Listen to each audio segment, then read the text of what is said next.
12 ঘণ্টায় কক্সবাজার থেকে ঢাকায় উদ্বোধনী ট্রেন। আসসালামু আলাইকুম, কেমন আছেন সবাই? শনিবার 11 নভেম্বর শেষ বিকেলে সূর্য যখন অস্ত যাওয়ার প্রস্তুতি নিচ্ছিল, সে সময় কক্সবাজার আইকনিক রেল স্টেশন থেকে ছাড়া হয় উদ্বোধনী ট্রেন। প্রথমবারের মতো কক্সবাজার থেকে ঢাকার উদ্দেশ্যে যাত্রা করে ট্রেনটি। ঘড়ির কাঁটায় তখন বিকেল 5টা 4 মিনিট। আর 12 ঘণ্টা সময় নিয়ে 469 কিলোমিটার পাড়ি দিয়ে রোববার 12 নভেম্বর ভোর 5টা 5 মিনিটে রাজধানীর কমলাপুরের ঢাকা রেলওয়ে স্টেশনে দিনের প্রথম ট্রেন হিসেবে প্ল্যাটফর্মে প্রবেশ করে উদ্বোধনীর বিশেষ ট্রেনটি। এ সময় Dhaka railway station manager Masud Sarwar ট্রেনটিকে স্টেশনে স্বাগত জানান। কক্সবাজার রেলওয়ে স্টেশন থেকে ঢাকার উদ্দেশ্যে ট্রেনটি ছাড়া হয়। রামু, ঈদগাহ ও দোহাজারী রেলওয়ে স্টেশনে যাত্রাবিরতি দেওয়া হয়। এরপর রাত 9টা 45 মিনিটে চট্টগ্রাম রেলওয়ে স্টেশনে পৌঁছায় ট্রেনটি। কক্সবাজার থেকে উদ্বোধনী ট্রেনে 19টি বগি ও 2টি ইঞ্জিন আছে।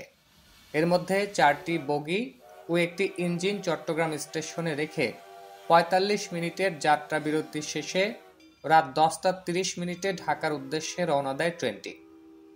এরপর খুব দ্রুতই প্রায় 130 কিলোমিটার পথ পাড়ি দিয়ে লাকসাম রেলওয়ে জংশন স্টেশনে ট্রেনটি রাত 12টার দিকে পৌঁছায়।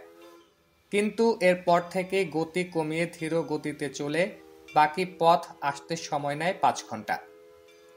এর মাঝে ট্রেনটি কুমিল্লা, আশুগঞ্জ, ভৈরব বাজার ও ঢাকা ক্যান্টনমেন্ট রেলওয়ে স্টেশনে যাত্রাবিরতি দেয়। ট্রেনের প্রতিটি বগিতে ভাগ হয়েছিলেন বিভিন্ন অঞ্চল থেকে যাওয়া রেলওয়ের কর্মকর্তারা। এছাড়া রাজনৈতিক গণমাধ্যম ও অন্যান্য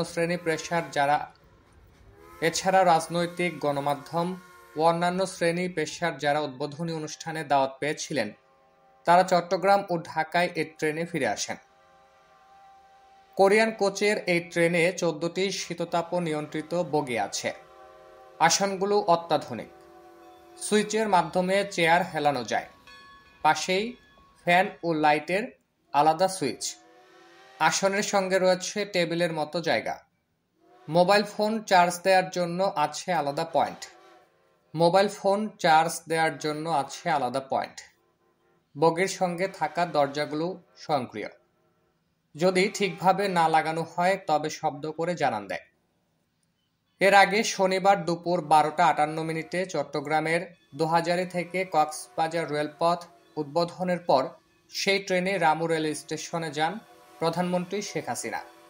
তারপর ট্রেনটি আবার কক্সবাজার রেলওয়ে স্টেশনে ফেরে।